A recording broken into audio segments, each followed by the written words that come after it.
ऋषिकेश के आईडीपीएल में विशेष पर्यटन क्षेत्र योजना को दी मंजूरी। मुख्यमंत्री तीरथ ने केंद्रीय मंत्री से किया था अनुरोध। योजना के तहत 600 करोड़ एकड़ क्षेत्र में जैव विविधता पार्क और इंटरनेशनल कन्वेंशन सेंटर का होगा निर्माण। केदारनाथ आपदा के 8 साल पूरे। 16 जून 2013 को केदारनाथ में आई थी आपदा। हजारों यात्रियों की गई थी जान। पर्यटन मंत्री सतपाल महाराज ने दी विनम्र श्रद्धांजलि।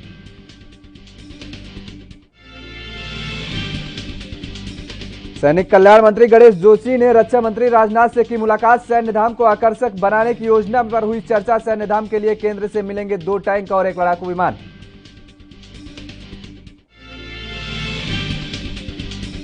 कोरोना टेस्ट में बड़े फर्जीवाड़ी का मामला। पूर्व मुख्यमंत्री हरीश रावत ने दिया बयान। कहा आरोपियों पर हो तत्परता से कार्रवाई।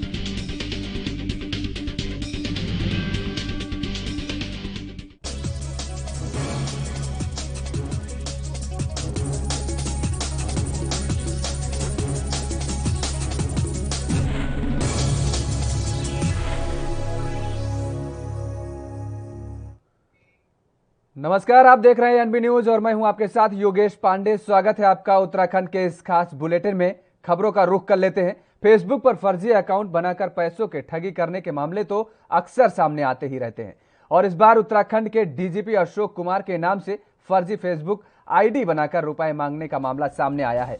रुपए जिससे मांगे गए वो डीजीपी का परिचित भी है। व्यक्ति के शिकायत पर कोतवाली में मुकदमा दर्ज किया गया और इस मामले के खुलासे के लिए एसटीएफ की एक टीम भी गठित की गई।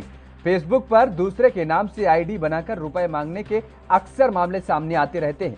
गौरतलब है कि इस बार उत्तराखंड के डीजीपी के नाम को इस्तेमाल किया गया और प्रकरण में तनुज ओबराय निवासी मोती बाजार ने शिकायत दर्ज कराई है।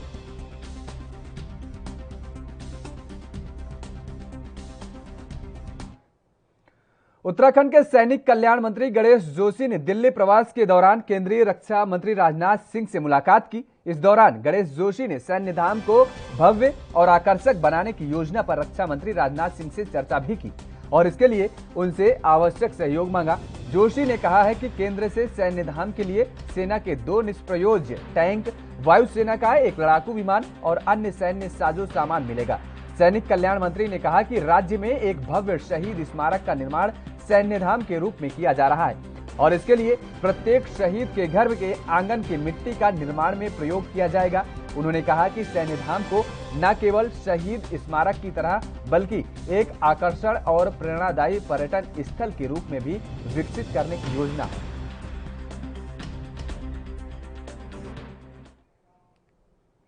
केंद्रीय पर्यटन एवं संस्कृति मंत्री प्रहलाद सिंह पटेल ने ऋषिकेश के आईडीपीएल में विशेष पर्यटन क्षेत्र योजना को मंजूरी दे दी है। योजना के तहत आईडीपीएल में 600 एकड़ क्षेत्र में जैव विविधता पार्क व इंटरनेशनल कन्वेंशन सेंटर का निर्माण होगा। आगे जाकर इस योजना के लिए केंद्र सरकार फंडिंग करेगी। बता दें कि मुख्यमंत्री तीरथ सिंह रावत ने नई दिल्ली में केंद्रीय पर्यटन एवं संस्कृति राज्य मंत्री प्रहलाद सिंह पटेल से भेंट की है और इस दौरान ये मांग उठाई गई थी।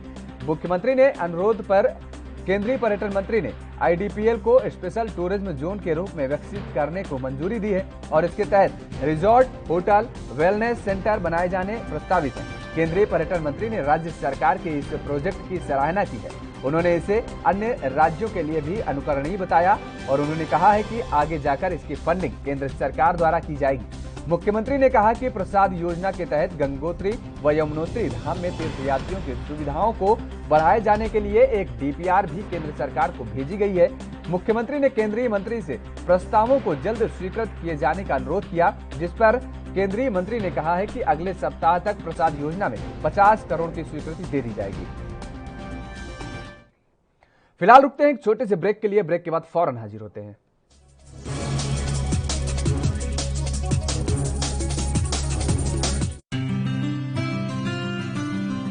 ਜ਼ਿਲ੍ਹਾ ਹੁਸ਼ਿਆਰਪੁਰ ਪੰਜਾਬ ਦੇ ਉਹਨਾਂ ਜ਼ਿਲ੍ਹਿਆਂ ਵਿੱਚ ਸ਼ਾਮਿਲ ਹੈ ਜਿੱਥੇ ਕਰੋਨਾ ਦੇ ਖਿਲਾਫ ਜੰਗ ਵਿੱਚ ਸਭ ਨੇ ਇਕਮੁੱਠਤਾ ਦਿਖਾਈ ਹੈ।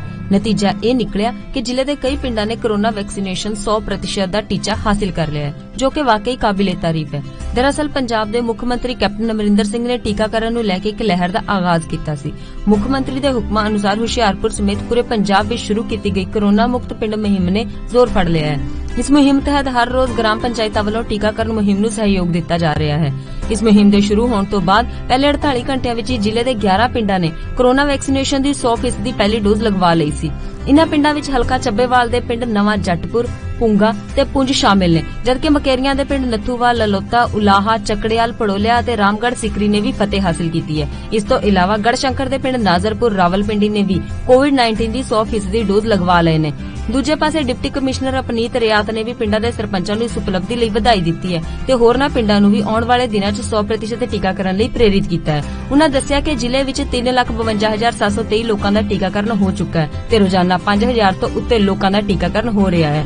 ਦਰਅਸਲ ਪੰਜਾਬ ਦੇ ਮੁੱਖ ਮੰਤਰੀ ਕੈਪਟਨ ਅਮਰਿੰਦਰ ਸਿੰਘ ਨੇ ਐਲਾਨ ਕੀਤਾ ਸੀ ਕਿ ਸੂਬੇ ਦੇ ਪਿੰਡਾਂ ਵਿੱਚ 100% ਕੋਰੋਨਾ ਟੀਕਾਕਰਨ ਦੇ ਟੀਚੇ ਨੂੰ ਹਾਸਿਲ ਕਰਨ ਵਾਲੇ ਪਿੰਡ ਨੂੰ 10 ਲੱਖ ਰੁਪਏ ਦੀ ਵਿਸ਼ੇਸ਼ ਗ੍ਰਾਂਟ ਦਿੱਤੀ ਜਾਵੇਗੀ, ਜਿਸ ਦੇ ਨਤੀਜੇ ਵਜੋਂ ਪੰਜਾਬ ਦੇ ਸਾਰੇ ਪਿੰਡਾਂ 'ਚ ਵੈਕਸੀਨੇਸ਼ਨ ਨੇ ਜ਼ੋਰ ਫੜ ਲਿਆ। ਜਿਹੜਾ ਪਿੰਡ 100% ਵੈਕਸੀਨੇਸ਼ਨ ਕਰੂਗਾ ਉਹਨੂੰ ਮੈਂ 10 ਲੱਖ ਦਾ ਗ੍ਰਾਂਟ ਦੇਵਾਂਗਾ।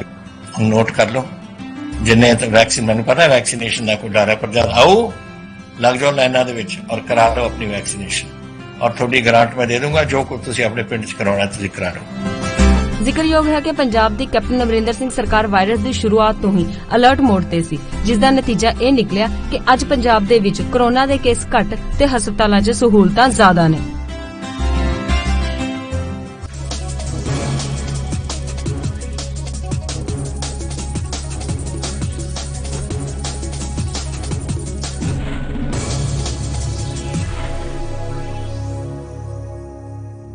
ब्रेक के बाद उत्तराखंड की खबरों में आगे बढ़ेंगे और केदारनाथ आपदा 16 जून 2013 को तारीख को हुआ था, जिसने उत्तराखंड को तबाह करने में कोई कसर नहीं छोड़ी।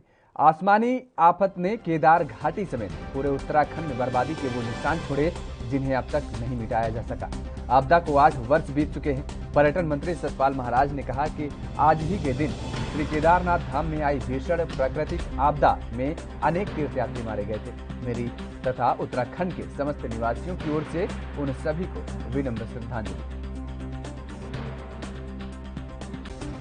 भीषण आपदा में केदारनाथ एवं उसके आसपास भारी तबाही का मंजर देखने को मिला था।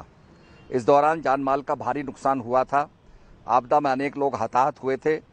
आज केदारनाथ आपदा की 8वीं बरसी है। दुख की इस घड़ी में हम उन सभी को याद करते हैं जो हमें छोड़ करके चले गए।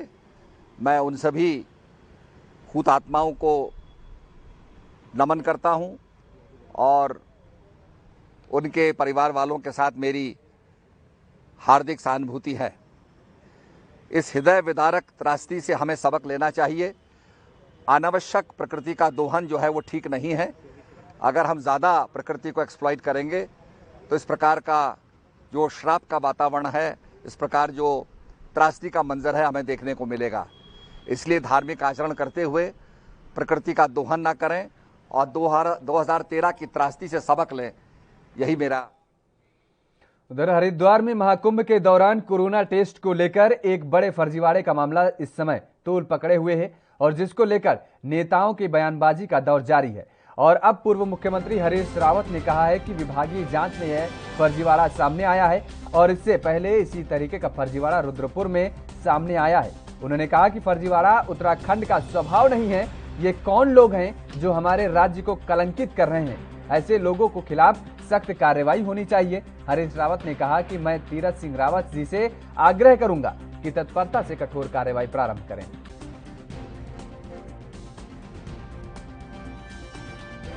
हरिद्वार के महाकुंभ के दौरान कोरोना टेस्ट को लेकर एक बड़े फर्जीवाड़े का समाचार आया है। विभागीय जांच में भी ये फर्जीवाड़ा सामने आया है। इससे पहले इसी तरीके का फर्जीवाड़ा रुद्रपुर में सामने आया।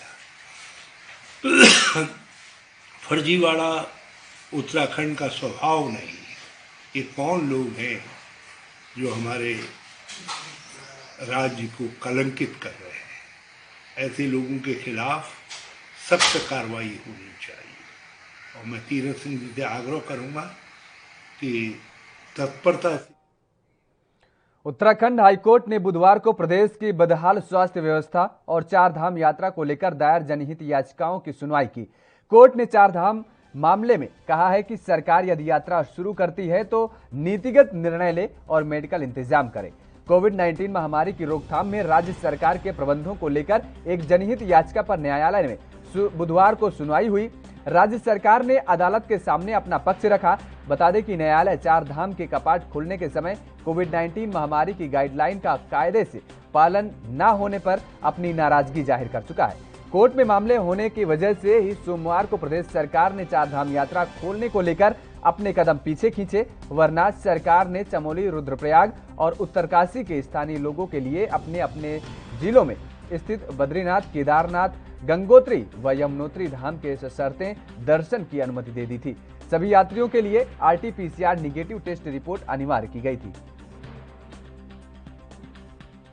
तो सभी यात्रियों के लिए RT-PCR की रिपोर्ट ये अनिवार्य की गई थी। चार धाम यात्रा को लेकर दायर याचिका पर हाईकोर्ट ने सुनवाई की है, जिस पर हाईकोर्ट ने कहा है कि नीतिगत निर्णय और मेडिकल इंतजाम के बाद ही अगर चार धाम यात्रा शुरू की जाए, सरकार के द्वारा अगर ये पहल की जाती है तो स्वास्थ्य व्यवस्थाओं को लेकर के खासा इंतजाम किया जाए। ये उत्तराखंड हाईकोर्ट ने कहा है। आपको बता दें कि एक जनहित याचिका दायर की गई थी जिसमें तमाम सारे सवाल उठाए गए थे। हालांकि उत्तराखंड हाईकोर्ट ने सरकार को लेकर के पहले भी नाराजगी जाहिर कर चुका है और उसने जिस तरीके से कोरोना के मामलों को लेकर के नाराजगी जाहिर की थी और अब ये बात कही है। उत्तराखंड में कोरोना की स्थिति को देखते हुए लॉकडाउन में आंशिक रूप से छूट दी गई है, जिसके चलते उत्तराखंड के शासकीय प्रवक्ता सुबोध उनियाल ने कहा है कि इस सप्ताह में सरकार ने 15 से 22 जून तक छूट के दायरे को बढ़ा दिया है और इसके साथ ही चार धाम यात्रा के लिए चमोली जनपद के लोगों को बद्रीनाथ, रुद्रप्रयाग जनपद के लोगों को केदारनाथ, उत्तरकाशी जनपद के लोगों को गंगोत्री, यमुनोत्री दर्शन RT-PCR निगेटिव रिपोर्ट के साथ अनुमति दी गई। इसके अलावा राजस्व कोर्ट में 20 केस की सुनवाई के लिए खुलेंगे। मिठाई की दुकान 5 दिन खुलेंगे। शादी अंत्येष्टि में 50 से ज्यादा लोगों की अनुमति नहीं होगी और इसके साथ ही शादी में RT-PCR रिपोर्ट अनिवार्य होगी। शासकीय प्रवक्ता ने बताया है कि प्रदेश के व्यापारियों की मांगों को देखते हुए राज्य सरकार ने इस दौरान 3 दिन व्यापारिक प्रतिष्ठान खोलने की अनुमति दे दी है। तो कोरोना की स्थिति को देखते हुए लॉकडाउन में ये आंशिक छूट दी गई है और इस बात की जानकारी शासकीय प्रवक्ता सुबोध उनियाल ने दी है। 15 से 22 जून तक ये छूट बढ़ाई गई है। कोरोना की स्थिति को देखते हुए उत्तराखंड सरकार ने बड़े फैसले लिए हैं और अब अंतिम संस्कार अंत्येष्टि में या शादी विवाह समारोह में 50 लोगों की अनुमति दे दी गई है। बता दें कि इसके पहले 20 लोगों की ही अनुमति थी, लेकिन अभी भी ये कहा गया है प्रशासनिक अधिकारियों द्वारा कि अगर शादी में जो लोग शामिल होंगे उनकी RT-PCR रिपोर्ट जरूरी है। कोविड-19 की परिस्थितियों को देखते हुए आज सरकार ने इस राज्य में कोविड कर्फ्यू को 15 तारीख से 22 तारीख तक बढ़ाने का निर्णय लिया, जिसमें पुरानी SOP तकरीबन वही रहेंगी। कुछ महत्वपूर्ण परिवर्तन किए गए हैं। मसलन बद्रीनाथ दर्शन के लिए चमोली जनपद के लोगों को RT-PCR निगेटिव रिपोर्ट के साथ दर्शन की अनुमति दी गई है। इसी तरह रुद्रप्रयाग जनपद के लोगों को केदारनाथ दर्शन की अनुमति RT-PCR निगेटिव रिपोर्ट के साथ और इसी तरह से उत्तरकाशी जनपद के निवासियों को गंगोत्री या यमुनोत्री के दर्शन की अनुमति RT-PCR निगेटिव रिपोर्ट के साथ देने का निर्णय लिया गया। साथ ही साथ जो हमारे राजस्व कोर्ट हैं, राजस्व बाद बहुत समय से सारे कोर्ट बंद होने के कारण रुके पड़े थे, तो सरकार ने निर्णय लिया कि 20 तक की सीमित संख्या तक, जिसमें पुराने और नए केसेस मिला के 20 को सभी राजस्व को न्यायालयों को खोलने का निर्णय भी लिया। शादियों में और अंत्येष्टि में दोनों में संख्या को बढ़ाकर 50 तक करने का निर्णय लिया गया है, लेकिन शादियों में RT-PCR निगेटिव की रिपोर्ट को अभी अनिवार्य रखा गया है। इसके अलावा विक्रम टेम्पो ऑटो जो काफ़ी समय से रुके पड़े थे, उनको भी चलने की अनुमति देने का निर्णय लिया गया, क्योंकि इस समय स्थिति आसान रूप नीचे तो आ रही है, लेकिन इसको एकदम आप इस तरह नहीं कह सकते कि हमने कोविड में जीत पा ली। व्यापारी भाइयों से भी हमारी अपील है कि थोड़ा परेशानी जरूर होगी, लेकिन ये हफ्ता सबसे महत्वपूर्ण वो हफ्ता होगा और 15 से 22 के बाद संभवतः सरकार अनलॉकडाउन की तरफ आएगी और जिससे मैं समझता हूँ कोविड की जंग को जीतने में हमें आप सबके सहयोग से। रुड़की जिलाधिकारी श्री रविशंकर की अध्यक्षता में उपजिला चिकित्सालय रुड़की में राजकीय जिला चिकित्सालय रुड़की की चिकित्सा प्रबंधन समिति की बैठक आयोजित हुई और इस बैठक में जिलाधिकारी ने सर्वप्रथम पूर्व में हुई बैठक में लिए गए निर्णयों के संबंध में जानकारी ली। तो मुख्य चिकित्सा अधीक्षक डॉक्टर संजय कंसल ने बताया कि उपजिला चिकित्सालय रुड़की में ओपीडी के शौचालय एवं निःशक्त जनों के लिए शौचालय की मरम्मत का कार्य, पुरानी इमरजेंसी को लैब बनाने की दिशा में का मरम्मत का कार्य पूरा करा लिया गया है। और बैठक में समिति के सामने लंबित बीजकों का भुगतान का प्रकरण भी आया, जिस पर जिलाधिकारी ने नाराजगी प्रकट की और इस पर चिकित्सा अधीक्षक ने बताया कि विभिन्न कारणों से ये भुगतान नहीं हो पाए हैं, जल्द ही लंबित बीजकों का भुगतान हो जाएगा। जिलाधिकारी ने बैठक में वैकल्पिक ऊर्जा की चर्चा करते हुए कहा कि परंपरागत बिजली के स्थान पर सौर ऊर्जा का भी इस्तेमाल किया जा सकता है। उन्होंने इसके लिए अधिकारियों से उरेडा से संपर्क स्थापित करने के निर्देश दिए।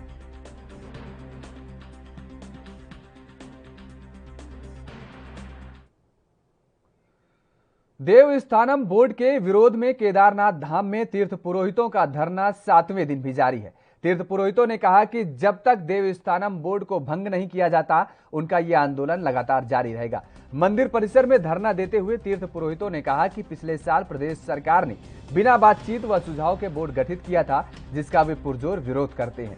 केदार सभा के अध्यक्ष विनोद शुक्ला, आचार्य संतोष त्रिवेदी का कहना है कि आने वाले दिनों में बोर्ड के विरोध में आंदोलन और भी तेज किया जाएगा, जिसकी रूपरेखा तैयार की जा रही है। और जिला मुख्यालय रुद्रप्रयाग में तीर्थ पुरोहित डॉक्टर विनीत पोस्ती ने जिलाधिकारी मनोज गोयल से भेंट कर उन्हें ज्ञापन सौंपा।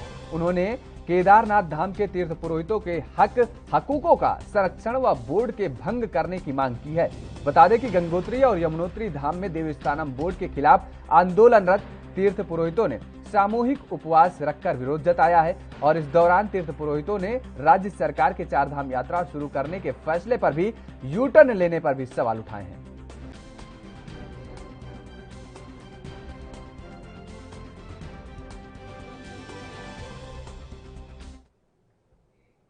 हरिद्वार के SMJNPG कॉलेज के छात्र छात्राओं ने 6 महीने के फीस माफी की मांग की है। इस मांग को लेकर NSUI के शहर महासचिव याज्ञिक वर्मा के नेतृत्व में छात्र छात्राओं ने कॉलेज गेट के बाहर प्रदर्शन किया। इस दौरान याज्ञिक वर्मा ने कहा है कि कोरोना के कारण पिछले लगभग 2 सालों से लोगों के काम धंधे ठप पड़े हुए हैं और आर्थिक तंगी के कारण कई छात्र छात्राओं के परिजन फीस जमा करने में असमर्थ है। लेकिन कॉलेज प्रबंधन ने जबरदस्त फीस वसूलने का प्रयास कर रहा है और नोटिस बोर्ड पर 20 तारीख तक फीस जमा करने का बोर्ड भी लगा दिया गया है। कॉलेज प्रबंधन के इस तुगलकी फरमान को बिल्कुल भी बर्दाश्त नहीं किया जाएगा। कॉलेज प्रबंधन को छात्र हित में 6 महीने की फीस माफ करनी ही पड़ेगी। प्रदर्शन करने वाले छात्र प्रमोद ने बताया कि उनके साथ ही कई छात्रों के परिजन बैटरी रिक्शा, ऑटो के या फिर कहीं छोटी मोटी नौकरी करके अपने बच्चों को पढ़ा रहे हैं। कोरोना के कारण उनके सब काम धंधे बंद पड़े हैं। फिलहाल रुकते हैं एक छोटे से ब्रेक के लिए। ब्रेक के बाद फौरन हाजिर होते हैं।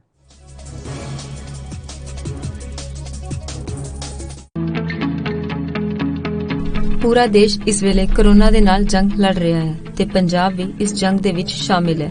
ਇਸ ਲੜਾਈ ਦੇ ਵਿੱਚ ਜਿੱਥੇ ਕੈਪਟਨ ਅਮਰਿੰਦਰ ਸਿੰਘ ਦੀ ਅਗਵਾਈ ਵਾਲੀ ਪੰਜਾਬ ਸਰਕਾਰ ਆਮ ਜਨਤਾ ਦੇ ਨਾਲ ਮੋਢਾ ਜੋੜ ਕੇ ਖੜੀ ਹੈ ਤੇ ਉੱਥੇ ਹੀ ਆਮ ਜਨਤਾ ਵੀ ਪੰਜਾਬ ਸਰਕਾਰ ਨੂੰ ਆਪਣਾ ਪੂਰਾ ਯੋਗਦਾਨ ਦੇ ਰਹੀ ਹੈ ਤੇ ਇਸ ਦਾ ਨਤੀਜਾ ਇਹ ਹੈ ਕਿ ਅੱਜ ਪੰਜਾਬ ਸਿਹਤ ਸੇਵਾਵਾਂ ਵਿੱਚ ਹੋਰਨਾਂ ਰਾਜਾਂ ਨਾਲੋਂ ਕਿਤੇ ਜ਼ਿਆਦਾ ਅੱਗੇ ਹੈ।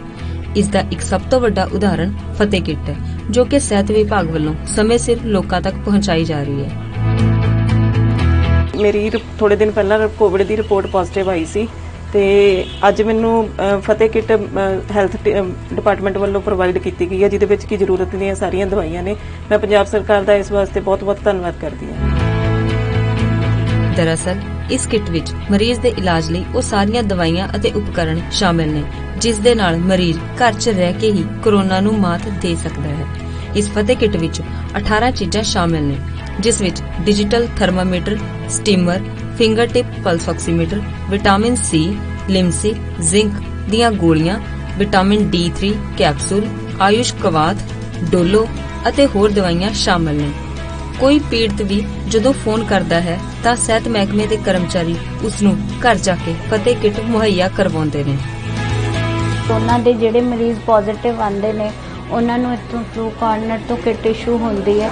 ਲਿਸਟ ਦੇ ਮੁਤਾਬਿਕ ਸਾਡੇ ਹੈਲਥ ਵਰਕਰ ਨੇ ਉਹ ਘਰ ਜਾ ਕੇ ਕਿੱਟ ਪ੍ਰੋਵਾਈਡ ਕਰਦੇ ਆ ਬੈਨੀਫਿਸ਼ਰੀ ਨੂੰ।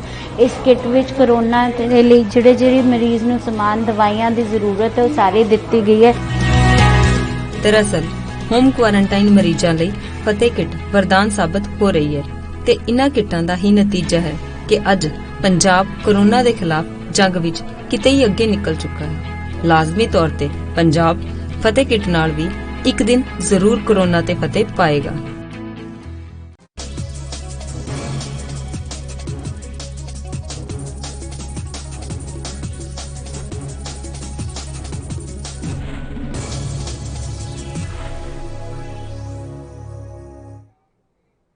तो ब्रेक के बाद एक बार फिर आप सभी का स्वागत है। SMJN कॉलेज के छात्र छात्राओं द्वारा लगातार प्रदर्शन किया जा रहा है और 6 महीने तक के फीस माफ करने की मांग की जा रही है। छात्रों के द्वारा ये कहना है कि उनके काम धंधे, उनके परिजनों के काम धंधे सब बंद पड़े हैं, इसलिए कॉलेज प्रबंधन से उनकी मांग है कि या तो उनकी फीस आधी की जाए या फिर 6 महीने की फीस को माफ किया जाए। मेरा नाम आस्था है, मैं बीकॉम फर्स्ट ईयर से हूँ और हमारी मांग ये है इस बार कि हमारी फ़ीस माफ़ की जाए, क्योंकि पिछले साल ही लॉकडाउन लगा है। उसके चलते हरिद्वार में आपको पता है जनता जब तक यात्री नहीं आएंगे तब तक कोई काम नहीं है। और हमारे फादर कुछ ऐसे है कि तभी काम है तो दुकानें नहीं खुल रही है। और अभी हमने एग्ज़ाम फ़ीस जमा करी है फर्स्ट सेमेस्टर की और ये कहते हैं कि 20 तारीख को फिर जमा कर दो। 5,000 वो भी कहाँ से लाएंगे इतना, और घर का भी खर्चा चलाना है और पापा भी अब सिर्फ पापा ये चलाने वाले घर, तो बहुत तकलीफ़ हो रही है। तो इसलिए हमें बस थोड़ा टाइम चाहिए और हो सके तो माफ़ भी कर दें हमारी। क्या नाम है आपका? Pramod Moni, BCom first semester self. प्रदर्शन किया है आपने, आखिर क्या चाहते हैं? हमारी कॉलेज प्रशासन से मांग है कि हमारी 6 महीने की फीस माफ होनी चाहिए, क्योंकि 2 साल से लगातार कोरोना की वजह से पूरा काम बंद चल रहा है। किसी मतलब हमारे सारे दोस्तों के यहाँ पे जितने भी यहाँ पे आ रखे हैं उनके घर में या तो कोई प्राइवेट जॉब वाले हैं, सारे के सारे प्राइवेट, अभी कोरोना की वजह से किसी की शॉप है तो उसकी वजह से शॉप नहीं चल रही है, और कोई अन्य किसी कंपनी में जॉब करता है तो वहाँ से भी अभी कोरोना की वजह से जॉब छूटी हुई है, जिसकी वजह से उनका घर, और कोई रेंट में रह रहा है तो उसकी और ज़्यादा दिक्कत है। क्योंकि उधम सिंह नगर में लोगों को कोरोना टीकाकरण के लिए जागरूक किया जा रहा है। उपजिलाधिकारी रुद्रपुर सदर विशाल मिश्रा ने पूरी टीम के साथ विदोरा, लालपुर, कच्ची खमरिया जैसे ग्रामीण क्षेत्रों में जाकर लोगों को टीका लगवाने के लिए प्रेरित किया। विशाल मिश्रा ने बताया कि कोरोना संक्रमण के खिलाफ सुरक्षा कवच की मजबूती के लिए ग्रामीण अंचलों के लोगों का जागरूक होना बेहद जरूरी है। वैक्सीनेशन को बढ़ाने के लिए हम लोग कई तरीके के प्रयास एक साथ कर रहे हैं। जैसे पहला प्रयास है, एक हमारी information education and communication IEC की एक टीम है, वो हर गांव में जा रही है और कोशिश किया जा रहा है कि हर गांव में ऐसी जगह जहां पर लोगों ने वैक्सीनेशन में बहुत इंटरेस्ट नहीं लिया है या भ्रांतियों के शिकार हैं, उनको दूर किया जाए। तो ये जो हमारी IEC की टीम है ये वैक्सीनेशन ड्राइव से पहले जाती है। इसके अलावा वैक्सीनेशन ड्राइव वाले दिन भी आशा, आंगनबाड़ी, ग्राम पंचायत अधिकारी, पटवारी सब मिल करके लोगों को मोबिलाइज करते हैं, मोटिवेट करते हैं और उनको केंद्र तक लाते हैं। और हमारी स्वास्थ्य विभाग की टीम यहाँ पर इस सुगमता से बड़ा आसानी से वैक्सीनेशन हो गया और यहाँ के लोग बहुत ही अच्छा कोऑपरेट कर रहे हैं। और लोगों को जो एक भ्रम हो रहा, डर हो रहा कि वैक्सीनेशन लगाने से दर्द होगा, मुझे ऐसा कुछ भी नहीं लग रहा। और मैं लोगों से ये अपील करता हूँ, दिल से अपील करता हूँ कि ये जो बीमारी है, महामारी एक हमारे देश की नहीं पूरी दुनिया की है, सबको वैक्सीन। लालकुआं कोतवाली पुलिस ने गश्त के दौरान 80 नशीले इंजेक्शन के साथ एक युवक को गिरफ्तार किया। बता दें कि युवक के खिलाफ पुलिस ने NDPS एक्ट के तहत मुकदमा दर्ज कर लिया है और आगे की कार्रवाई भी अब शुरू कर दी है। बता दें कि आज सुबह कोतवाली प्रभारी संजय कुमार और वरिष्ठ उप निरीक्षक रोहतास कुमार सागर अपनी पुलिस टीम के साथ गश्त कर रहे थे। इस दौरान कोतवाली क्षेत्र के वन निगम डिपो संख्या 5 के पास पुलिस ने एक व्यक्ति को रोका तो वह युवक वहां से भागने लगा। पुलिस ने युवक को पकड़कर जब उसकी तलाशी ली तो उसके पास से 80 नशीले इंजेक्शन बरामद हुए। पूछताछ में युवक ने अपना नाम मनीष बिष्ट उर्फ भूरा पुत्र पप्पू निवासी गांधीनगर वार्ड नंबर 2 का बताया है। हमारे उच्च अधिकारियों के आदेशानुसार नशे के विरुद्ध अभियान के तहत हम लोगों ने अपनी टीमें बनाई हुई हैं और हमारी टीमें उसमें लगातार काम कर रही हैं। आज भी हमने एक व्यक्ति को वन विभाग डिपो नंबर 5 के पास से 80 नशीले इंजेक्शनों के साथ हमने उसको गिरफ्तार किया है और उसको अब हम उस पर मुकदमा पंजीकृत कर लिया गया है, उसको माननीय न्यायालय में प्रस्तुत किया जा रहा है। हाँ, इसके लिए हम लोगों ने अपनी एक ADTF की टीम थाना स्तर पर भी गठित की गई है जो प्रॉपर सादी वर्दी में रहती है। उत्तराखंड के हरिद्वार की उपनगरी ज्वालापुर में एक स्पेयर पार्ट्स के गोदाम में आग लगने का मामला सामने आया है। दरअसल ज्वालापुर कोतवाली क्षेत्र की मोहल्ला मेहतान स्थित एक गोदाम में भीषण आग लग गई। वहीं आग लगने से गोदाम में रखा सामान जलकर राख हो गया। हालांकि आग के कारणों का अभी तक पता नहीं चल सका।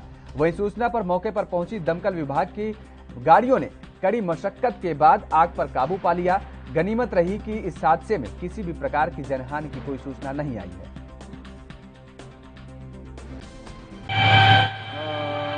लगभग 2 बजे के लिए हमको सूचना मिली मेरे फ़ोन पे कि ज्वालापुर में किसी गोदाम में आग लगी है।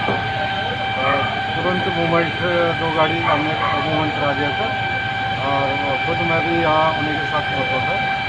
यहाँ थोड़ा तंग गली होने के कारण थोड़ी दिक्कतें आई। बाकी हमारी 2 गाड़ी पहले आ गई थी, एक और गाड़ी मंगा दी गई है। अब तक काबू लगभग कर लिया। सर, क्या कुछ मामला प्रकाश में है कि उत्तराखंड के लालकुआं में नगर पंचायत प्रशासन के निर्देश पर बनवाई गई सड़क 3 महीने भी ठीक से नहीं चल पाई, जिससे लोगों में ठेकेदार के प्रति कड़ा आक्रोश देखने को मिला। बता दें कि लालकुआं के अंबेडकर नगर में 3 महीने पहले ही बनी सड़क ने ठेकेदार के दावों की पोल खोलकर रख दी, जिससे गुस्साए लोगों ने उपजिलाधिकारी से शिकायत कर दी और जिस पर कार्रवाई करते हुए उपजिलाधिकारी ने ईओ और जेई ने सड़क का निरीक्षण करने के निर्देश दिए। मौके पर ईओ राजू नबियाल और जेई सलीम अली अंबेडकर नगर पहुंचे और सड़क को देखकर दोनों अधिकारी दंग रह गए। उन्होंने ठेकेदार को कड़ी लताड़ लगाते हुए दोबारा सड़क बनवाने के लिए निर्देश दिए हैं।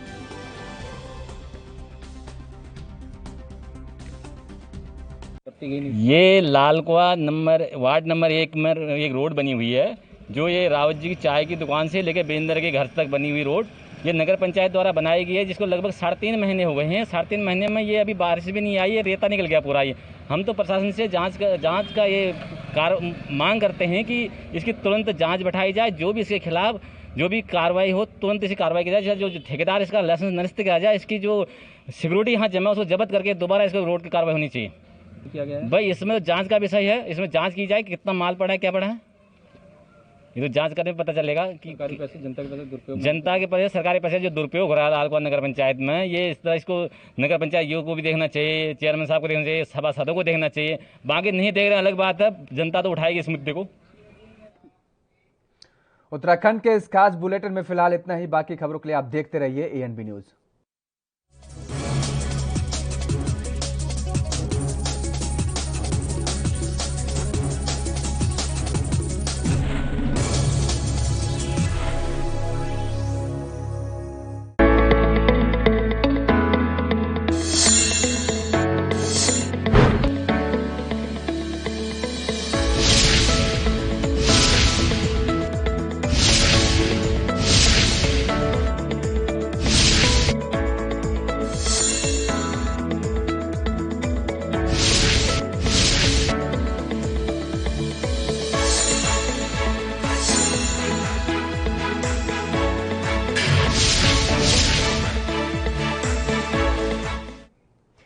नमस्कार, ANB न्यूज देख रहे हैं आप। मैं हूं आपके साथ पल्लवी राजपूत और हमारे खास कार्यक्रम हरियाणा चौपाल में आप सभी का स्वागत है। चलिए रुख कर लेते हैं अब खबरों का।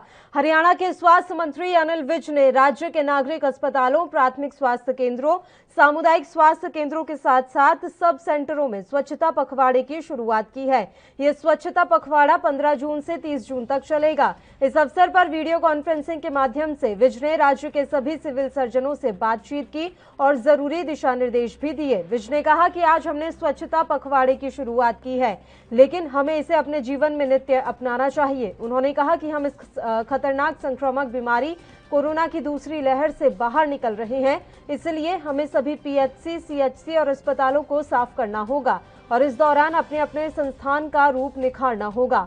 विज ने डॉक्टरों, नर्सों और पैरामेडिकल स्टाफ को कोरोना योद्धा बताते हुए नमन किया और कहा कि इस सदी की सबसे मुश्किल घड़ी में इन योद्धाओं ने काफी मुश्किलें आने के बावजूद अपने कार्य को निरंतर जारी रखते हुए दिन रात कार्य किया है।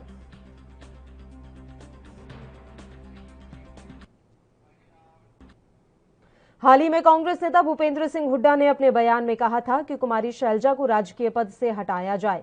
उनके रहते कांग्रेस सत्ता नहीं ले सकती। वहीं अब इस पर कांग्रेस नेता पवन अग्रवाल ने बयान देते हुए कहा कि भूपेंद्र सिंह हुड्डा हमारे बहुत ही सीनियर नेता हैं और साथ ही हरियाणा के पूर्व मुख्यमंत्री भी हैं। मैं उनका सम्मान करता हूं। साथ ही कुमारी शैलजा को राजकीय दल से हटाने की बात को गलत भी कह रहा हूं। आपको और भी सुनाते हैं क्या कुछ कहा उन्होंने। भूपेंद्र सिंह हुड्डा हमारे बहुत ही सीनियर नेता हैं और भूतपूर्व मुख्यमंत्री हरियाणा व नेता प्रतिपक्ष हरियाणा में इस समय है। कुमारी शैलजा केंद्र में मंत्री रह चुकी है और 5 बार सांसद रह चुके हैं। वो एक बहुत ही सीनियर नेता है। उनको अध्यक्ष पद, उनकी काबिलियत को देख के हमारी राष्ट्रीय अध्यक्ष सोनिया गांधी ने उनको नामित किया है। जो हुड्डा साहब के बयान से उनकी महत्वाकांक्षा झलकती है, जो कि एक गलत है। राजनीति तो एक सेवा का जरिया होता है और सेवा के लिए ही राजनीति में आना चाहिए। ये पद या किसी इच्छा के लिए। भारतीय किसान यूनियन के हरियाणा प्रदेश अध्यक्ष गुरनाम सिंह चढ़ूनी ने झज्जर बीजेपी कार्यालय में शिलान्यास के बाद की गई तोड़फोड़ के मामले में पुलिस की छापेमारी का एक वीडियो जारी करते हुए विरोध जताया है, जिसमें उन्होंने सरकार को चेतावनी देते हुए कहा कि जानबूझकर किसानों से सरकार छेड़छाड़ कर रही है। प्रदेश अध्यक्ष धनखड़ द्वारा शिलान्यास करने के बाद लोग प्रदर्शन के लिए पहुंचे थे, जिन्होंने किसी से भी हाथापाई या मारपिटाई नहीं की, सिर्फ लगाए गए पत्थर को छेड़ा है, जिसका कोई मामला नहीं बनता। चढ़ूनी ने आरोप लगाते हुए कहा कि जानबूझकर किसान आंदोलन को जाट आंदोलन में बदलने का प्रयास हो रहा है। यूनियन के 2 पदाधिकारी ने कहा कि ये सिर्फ 2 या 10 लोगों का मामला नहीं है, पूरा हरियाणा इन लोगों के साथ हर स्थिति में खड़ा है। जैसा टोहाना या अन्य स्थान पर देखने को मिला था, ठीक वैसा ही यहाँ पर होगा।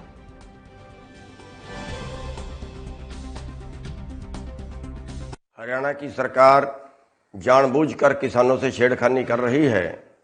2 दिन पहले झज्जर के अंदर एक इनके दफ्तर का उद्घाटन बीजेपी ने किया था, धनखड़ जी ने किया था और हमारे लोग वहाँ विरोध करने के लिए गए थे। पता है कि पूरे हरियाणा में हम बीजेपी के नेताओं का विरोध कर रहे हैं, लेकिन उसके पहले धनखड़ जी जा चुके थे। तो उन लोगों ने वहाँ पे जाके प्रदर्शन किया है और पता लगा है कि वो जो पत्थर वो लगा के गए थे वो कहीं उखेड़ दिया हो। हम सरकार को चेतावनी देना चाहते हैं कि इस पे कोई मुकदमा बढ़ता ही नहीं। जब वहाँ से धनखड़ साहब जा चुके हैं, वहाँ पे किसी के साथ मारपीट नहीं हुई, किसी के साथ झगड़ा नहीं हुआ, 2 ईंटें उखाड़ दी तो वो भी मुकदमा दर्ज हो गया। छेड़खानी करना चाहते हैं, ये जानबूझकर इस आंदोलन को कहीं जाट आंदोलन में बदलना चाहते हैं। लेकिन हम सरकार को चेतावनी देना चाहते हैं, हम दोनों तरफ कहना चाहते हैं। नंबर 1, हमारे लोग जो हैं वो बीजेपी की हर चाल से चौकस रहें। और दूसरी बात, अगर सरकार ने इन लोगों को गिरफ्तार करने की कोशिश की तो फिर ये मत समझ लेना कि ये 2 लोग हैं, ये 10 लोग हैं। ये भूल समझने की गलती मत करना। पूरा हरियाणा साथ है। फिर अपनी जड़ें वो तैयार रखें। बार बार हर जगह पे करते हैं, जैसे टोहाना में किया था। हम साफ तौर पे चेतावनी देना चाहते हैं कि अगर सरकार को गिरफ्तार करने का शौक है तो ਅੱਜ ਸਿਰਫ ਦੇਸ਼ ਹੀ ਨਹੀਂ ਬਲਕਿ ਪੂਰੀ ਦੁਨੀਆ ਹੀ ਕੋਰੋਨਾ ਤੋਂ ਜੂਝ ਰਹੀ ਹੈ। ਜਿੱਥੇ ਪਹਿਲੀ ਲਹਿਰ ਦੇ ਵਿੱਚ ਦੇਸ਼ ਦੇ ਨਾਲ ਹੀ ਪੰਜਾਬ ਨੇ ਵੀ ਸੰਘਰਸ਼ ਕੀਤਾ, ਉੱਥੇ ਹੀ ਦੂਜੀ ਲਹਿਰ ਵਿੱਚ ਪੰਜਾਬ ਦੀ ਕੈਪਟਨ ਅਮਰਿੰਦਰ ਸਿੰਘ ਸਰਕਾਰ ਨੇ ਠੋਸ ਫੈਸਲੇ ਲਏ ਨੇ ਤਾਂ ਜੋ ਕੋਰੋਨਾ ਦੇ ਫੈਲਾਅ ਨੂੰ ਰੋਕਿਆ ਜਾ ਸਕੇ। ਇਨ੍ਹਾਂ ਸਭ ਤੋਂ ਇਲਾਵਾ ਜੇ ਅਸੀਂ ਗੱਲ ਕਰੀਏ ਜ਼ਿਲ੍ਹਿਆਂ ਦੀ ਤਾਂ ਸਰਹੱਦੀ ਜ਼ਿਲ੍ਹਾ ਗੁਰਦਾਸਪੁਰ ਉਹਨਾਂ ਜ਼ਿਲ੍ਹਿਆਂ ਦੇ ਵਿੱਚ ਸ਼ਾਮਿਲ ਹੈ ਜਿੱਥੇ ਸਿਹਤ ਸੇਵਾਵਾਂ ਨੇ ਆਪਣਾ ਲੋਹਾ ਮਨਵਾਇਆ ਹੈ ਅਤੇ ਇਸ ਦਾ ਨਤੀਜਾ ਇਹ ਹੈ, ਜਦੋਂ ਦੇਸ਼ ਦੇ ਹੋਰਨਾਂ ਜ਼ਿਲ੍ਹਿਆਂ ਵਿੱਚ ਕੋਰੋਨਾ ਦੇ ਕੇਸ ਵੱਧ ਰਹੇ ਸਨ ਤਾਂ ਦੂਜੇ ਪਾਸੇ ਗੁਰਦਾਸਪੁਰ 'ਚ ਕੋਰੋਨਾ ਦਾ ਗ੍ਰਾਫ ਲਗਾਤਾਰ ਡਿੱਗ ਰਿਹਾ ਸੀ। ਦਰਅਸਲ ਗੁਰਦਾਸਪੁਰ ਜ਼ਿਲ੍ਹੇ 'ਚ ਕੋਰੋਨਾ ਤੋਂ ਨਿਪਟਣ ਲਈ ਪੰਜਾਬ ਸਰਕਾਰ ਦੇ ਹੁਕਮਾਂ ਅਨੁਸਾਰ ਸਿਹਤ ਵਿਭਾਗ ਵੱਲੋਂ ਠੋਸ ਕਦਮ ਚੁੱਕੇ ਗਏ ਨੇ। ਇੱਥੇ ਸਿਹਤ ਵਿਭਾਗ ਵੱਲੋਂ 13 ਆਈਸੋਲੇਸ਼ਨ ਵਾਰਡ ਬਣਾਏ ਗਏ ਜਿੱਥੇ ਸਰਕਾਰੀ, ਪ੍ਰਾਈਵੇਟ ਤੇ ਆਰਮੀ ਹਸਪਤਾਲਾਂ 'ਚ 265 ਆਕਸੀਜਨ ਬੈੱਡ ਲਗਾਏ ਗਏ ਨੇ। ਜ਼ਿਲ੍ਹੇ ਵਿੱਚ ਵੈਕਸੀਨੇਸ਼ਨ ਦਾ ਕੰਮ ਵੀ ਜਾਰੀ ਹੈ ਅਤੇ ਲੋਕ ਵੀ ਟੀਕਿਆਂ ਨੂੰ ਲੈ ਕੇ ਆਪਣੀ ਰਜਿਸਟ੍ਰੇਸ਼ਨ ਕਰਵਾ ਰਹੇ ਨੇ। ਸਿਹਤ ਵਿਭਾਗ ਵੱਲੋਂ 18 ਤੋਂ 44 ਅਤੇ 45 ਸਾਲ ਤੋਂ ਉੱਪਰ ਉਮਰ ਵਾਲਿਆਂ ਦਾ ਟੀਕਾਕਰਨ ਕੀਤਾ ਜਾ ਰਿਹਾ ਹੈ। ਜ਼ਿਲ੍ਹੇ ਵਿੱਚ ਕੁੱਲ 217 ਸੈਂਟਰ ਸਥਾਪਿਤ ਕੀਤੇ ਗਏ ਨੇ ਜਿੱਥੇ ਰੋਜ਼ਾਨਾ 4000 ਦੇ ਕਰੀਬ ਕੋਰੋਨਾ ਟੈਸਟ ਕੀਤੇ ਜਾ ਰਹੇ ਨੇ। ਇਸ ਤੋਂ ਇਲਾਵਾ ਸਿਹਤ ਵਿਭਾਗ ਵੱਲੋਂ ਹੋਮ ਕੁਆਰੰਟਾਈਨ ਮਰੀਜ਼ਾਂ ਲਈ ਫਤਿਹ ਕਿੱਟ ਵੀ ਭੇਜੀ ਜਾ ਰਹੀ ਹੈ।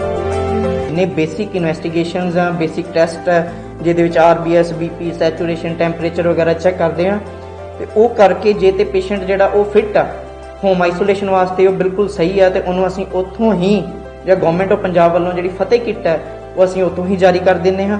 ਤੇ ਜੇ ਕੋਈ ਪੇਸ਼ੈਂਟ ਥੋੜਾ ਅਨਫਿਟ ਜਾਂ ਅਨਸਟੇਬਲ ਸਾਨੂੰ ਲੱਗਦਾ, ਉਸ ਨੂੰ ਅਸੀਂ ਐਡਮਿਟ ਕਰਕੇ ਆਈਸੋਲੇਸ਼ਨ ਵਾਰਡ ਦੇ ਵਿੱਚ ਹੀ ਇੱਥੇ ਰੱਖ ਲੈਂਦੇ ਆ, ਤੇ ਉਹਨਾਂ ਦਾ ਜੋ ਪ੍ਰੋਪਰ ਟ੍ਰੀਟਮੈਂਟ ਹੈ ਜਿਹੜਾ as per protocol ICMR guideline ਦੇ ਮੁਤਾਬਕ ਉਹ ਜਿਹੜਾ ਅਸੀਂ ਕਰਦੇ ਆ। ਸਿਰਫ ਗੁਰਦਾਸਪੁਰ ਦੇ ਸ਼ਹਿਰੀ ਖੇਤਰਾਂ 'ਚ ਹੀ ਨਹੀਂ ਸਗੋਂ ਪਿੰਡੂ ਖੇਤਰਾਂ ਵਿੱਚ ਵੀ ਸਿਹਤ ਵਿਭਾਗ ਵੱਲੋਂ ਲਗਾਤਾਰ ਸੈਂਪਲਿੰਗ ਕੀਤੀ ਜਾ ਰਹੀ ਹੈ ਤੇ ਵੈਕਸੀਨੇਸ਼ਨ ਦਾ ਕੰਮ ਵੀ ਜਾਰੀ ਹੈ। हरियाणा के मुख्य सचिव विजय वर्धन ने राज्य के सभी उपायुक्तों को बाढ़ नियंत्रण के लिए चल रही योजनाओं पर कार्य तेज करने और स्थलों का दौरा कर रिपोर्ट भेजने के निर्देश दिए।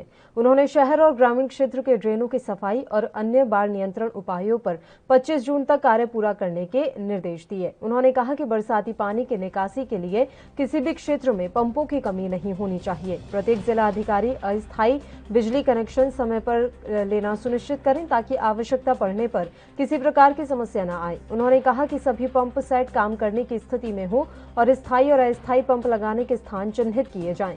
मुख्य सचिव ने कहा कि सभी जिलों में बाढ़ नियंत्रण कक्ष स्थापित किए जाएं, उसमें 24 घंटे कर्मचारियों की तैनाती की जाए। इसके अलावा ग्रामीण क्षेत्रों में रिंग बांध मरम्मत का काम समय पर पूरा किया जाए। उन्होंने कहा कि गंभीर और अति संवेदनशील क्षेत्रों की निगरानी के लिए गांव के स्तर पर ग्राम सचिव और पटवारियों की तैनाती की जाए। उधर हरियाणा के रोहतक में बहलवा गांव के समीप ट्रक बाइक की टक्कर में एक व्यक्ति की मौके पर ही मौत हो गई।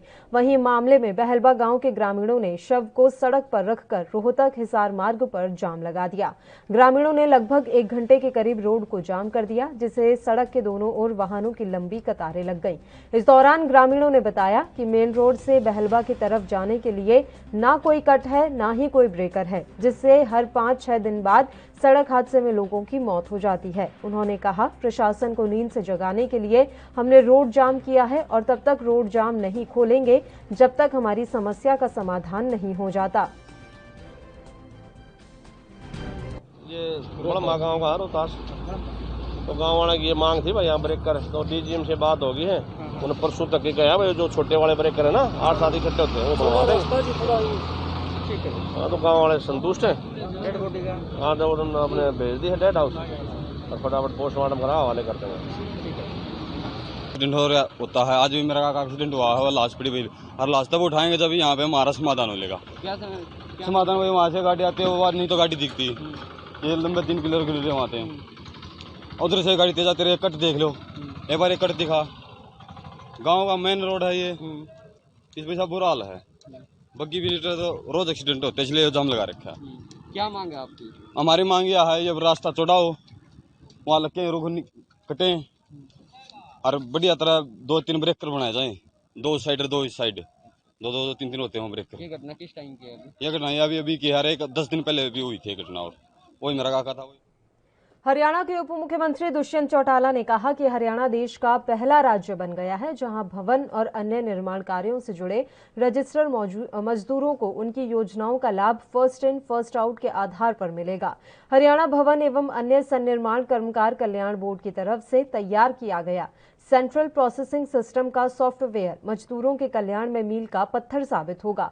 उन्होंने नए सिस्टम को एक ऐतिहासिक कदम बताते हुए कहा कि हरियाणा देश का पहला राज्य है जहां अपने पंजीकृत श्रमिकों को दी जाने वाली कल्याणकारी योजनाओं के लिए ऑनलाइन आवेदन किया जाएगा। जो श्रमिक पहले आवेदन करेगा उसके आवेदन पर पहले कार्रवाई की जाएगी। अधिकारियों को काम का ऑटोमेटिक समान बंटवारा किया जाएगा। पिक एंड चूज की नीति पर अंकुश लगेगा। अगर कोई अधिकारी 1 महीने तक उस आवेदन पर कार्रवाई नहीं करता है तो जांच में लापरवाही मिलने पर आरोपी अधिकारी के खिलाफ कड़ा संज्ञान लिया जाएगा।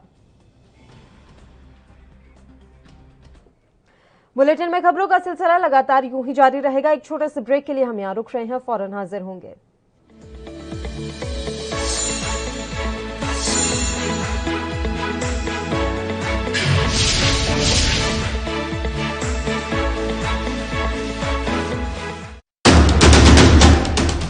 राष्ट्र धर्म रात 8 बजे सिर्फ ANB न्यूज पर।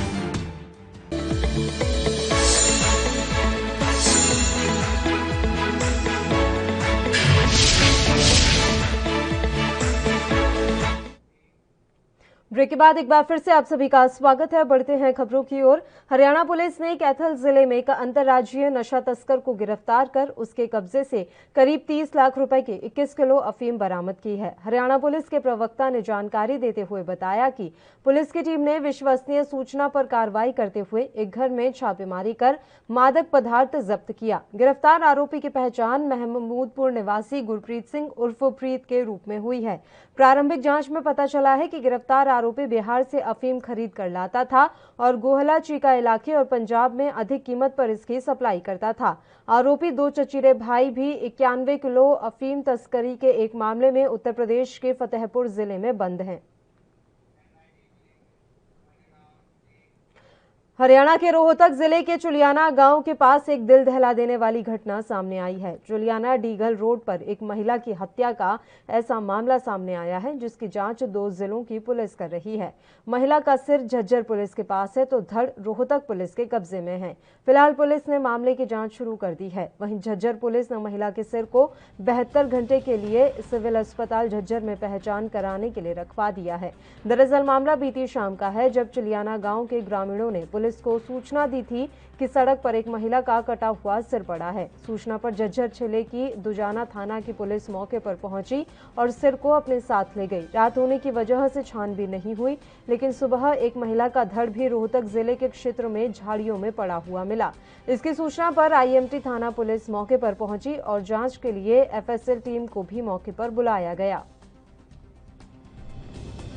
पंचायत की जमीन पड़ी है। यहाँ कल शाम को कुत्ते एक खोपड़ी को उठाकर रोड के बीच में ले आए।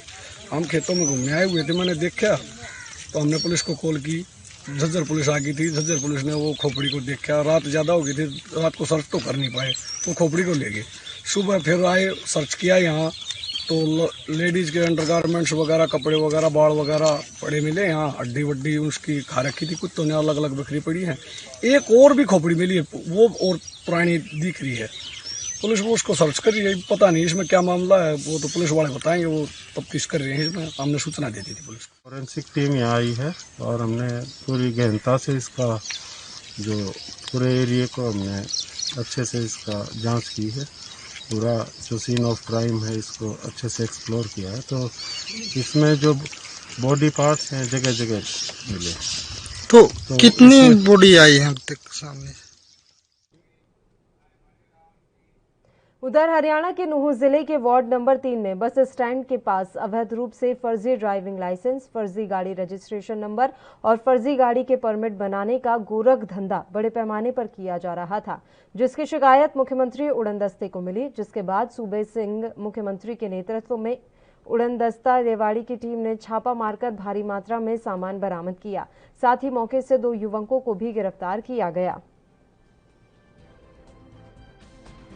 क्या कहना है? आज मुख्यमंत्री उड़नदस्ता रेवाड़ी की टीम को गुप्त सूचना मिली थी कि अरमान वासी घासेड़ा, जुवैद निवासी ऊंट का, ये दोनों बस स्टैंड के पीछे वार्ड नंबर 3 में इन्होंने दुकान किराए पर ले रखी है और जहां पर ये जाली ड्राइविंग लाइसेंस, आरसी व परमिट का धोखाधड़ी से काम करते हैं। जो इस सूचना के ऊपर मैंने उपायुक्त महोदय से नायब तहसीलदार नूंह को ड्यूटी मजिस्ट्रेट नियुक्त कराकर और टीम सहित दुकान के ऊपर रेड की। रेड के समय वहां पर एक नौजवान लड़का जुनेद कंप्यूटर के ऊपर कार्य करता हुआ मिला, जिसके पास कंप्यूटर मेज की दराजों में चेक करने पर हमें काफ़ी जो ना डीएल व आरसी व परमिट जो जाली बनाए हुए थे वो मिले, जिनके बारे में। और इसी के साथ हरियाणा चौपाल में फिलहाल के लिए इतना ही। मुझे दीजिए इजाजत। देश प्रदेश की तमाम ताजा खबरों के लिए आप बने रहिए हमारे साथ। नमस्कार।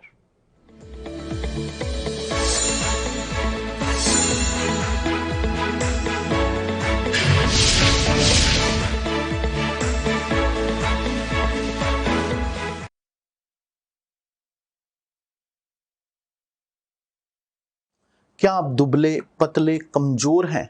आपकी सेहत नहीं बनती, भूख कम लगती है, वजन नहीं बढ़ता।